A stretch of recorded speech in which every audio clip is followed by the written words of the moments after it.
聽講今日呢個樓盤呢，距離珠海都只有300米喎，只需要珠海1/3嘅價錢呢，就可以入住呢個小區啦。一步一景，環境都係相當之靚嘅。咁我哋小區入邊呢，仲有呢個室內嘅恒溫泳池啦，室外嘅一個露天泳池啦，羽毛球場啦，仲有籃球場啦，包括仲有一個會所嘅喎，棋牌室啦，相當之舒適㗎。小區入邊呢係5臟俱全嘅喎。咁我哋小區在售嘅面積咧係88方至到142方嘅一個3房同埋4房單位嚟嘅。聽講今日呢個119方咧，居然可以做到4房喎，實用率都係相當之高嘅。我哋而家上示範單位欣賞下先。今日我哋嚟到距離珠海1路之隔嘅呢個樓盤，咁我哋樓盤咧小區呢個環境都係相當靚嘅。小區入邊咧唔單止有我哋一個游泳池啦，仲有我哋一個會所，仲有電影院。咁睇翻我哋呢個119方嘅示範單位先。咁我哋示範單位呢邊咧開發商係可以揼咗一半嘅，咁做翻一個書房喺呢邊，成個廳咧睇起身係相當之闊綽嘅。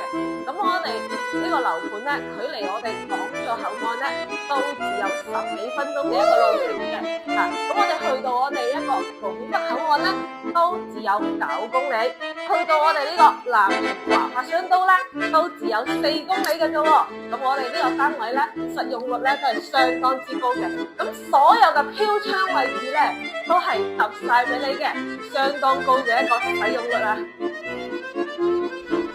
哇！咁而家我哋在售嘅咧係11棟嘅一個樓王單位，咁我哋實用率咧係相當之高嘅。